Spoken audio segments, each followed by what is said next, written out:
Hey friends, welcome you all to the Heritage Walk across the most iconic and historic monuments of old Lucknow.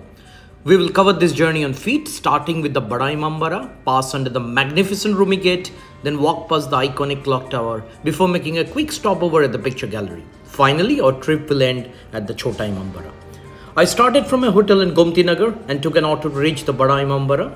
To begin with, I purchased a single ticket for this entire circuit as it works out cheap. The walking time would be 30 minutes, and to cover all the monuments will take at least an additional 3 hours.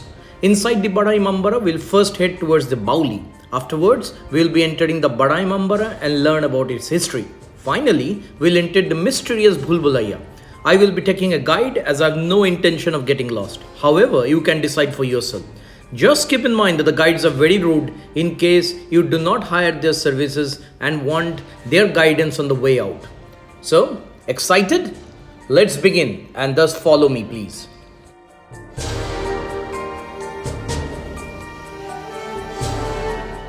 Bauli is a building around a large well that was dug to create a water reservoir during the construction of the Imambara. The 4th Nawab of Awadh, Asafuddaulah, built this unique premises to host distinguished guests during their visit and thus called it Shahi Mehman Khana, or the Royal Guest House. The Bauli welcomes us with an arch gateway and a 5-story structure formed by interconnected archways and galleries. Visitors are welcome to throw a coin in the depth of the water for good luck. Unfortunately, only a small part of the Shahi Bauli has remained in the present day without any hint of its gone-by days. The history behind the construction of Imambara was very unique. Nawab Asafuddaulah ordered the construction in 1780 in the middle of a notorious famine. His sole objective was to provide employment to his subjects. The fascinating part was that ordinary citizens used to work in the daytime building the edifice, while the nobles and ministers used to work in the night to break down anything that was raised in that day. This ensured for over a decade people had employment during the famine. The construction was finally completed in 1794.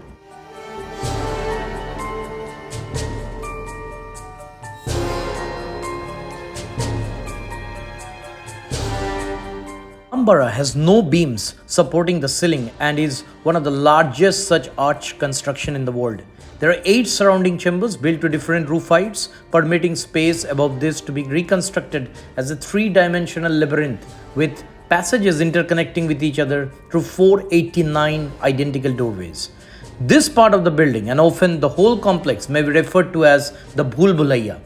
Known to be a popular attraction, it is possibly the only existing maze in India and came about unintentionally to support the weight of the building, which is constructed on marshy land.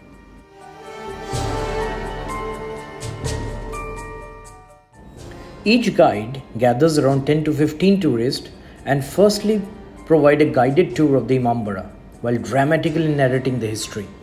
This takes about 15 minutes before the real thrill starts. In my group, I found everyone entering the Bhulbulaiya with a bated breath.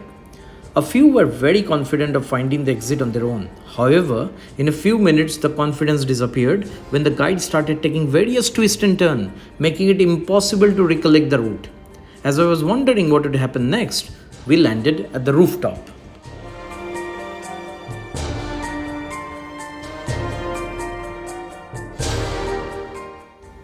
The day was bright and the open air felt great, especially after coming out of the darkness of the Bhulbulaiya. We were provided 15 minutes to click pictures, catch up on some fresh air before returning to the alleys of the Bhulbulaiya. The return trip was extremely memorable as our guide vanished without anyone noticing it. This left each one of us scampering for the best exit strategies, but failing completely. Just when the panic started to creep in, he appeared out of nowhere and with disdain navigated us out and ending the tour on a happy note.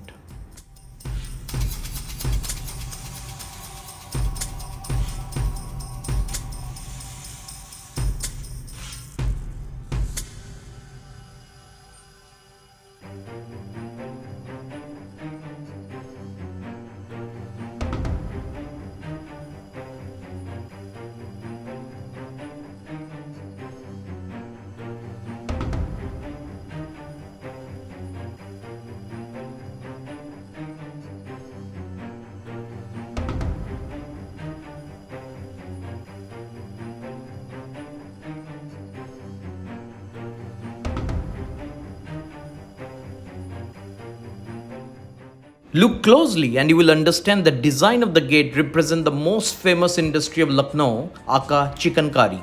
When the gate is looked upside down, it resembles the V-shaped neckline used in chicken clothing. On the top of the gate, some pillars have been erected that represent clove, a spice that we use in an ingredient in pan. The Rumi Darwaza is actually the entrance to the old Lucknow city, but later became the entrance to the palace as the city grew by leaps and bounds. Finally, the British Raj decided to demolish it after the First War of Independence.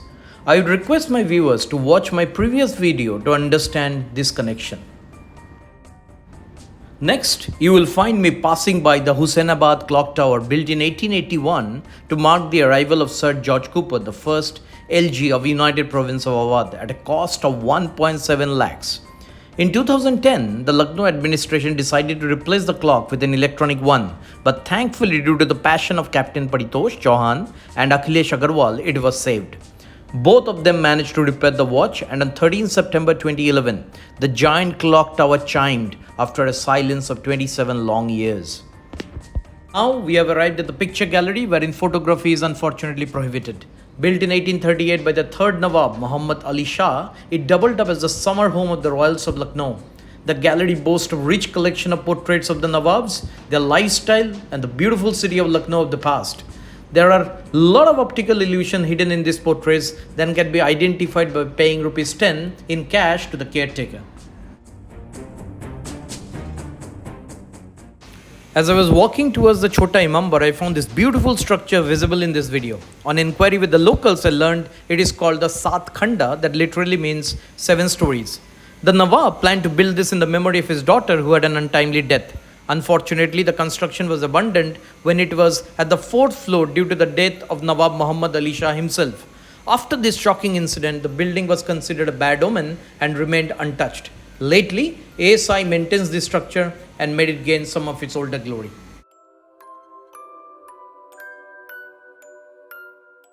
The short stretch of road in front of Chota Imambara is commanded by 2 gates that are smaller than the magnificent Rumi Darwaza, yet as you can see they are beautiful and ornate. The Chota Imambara was built as a congregation hall for Shia Muslim by Muhammad Ali Shah, the Nawab of Awadh, in 1838. It also serves as a mausoleum for himself and his mother, who is buried beside him.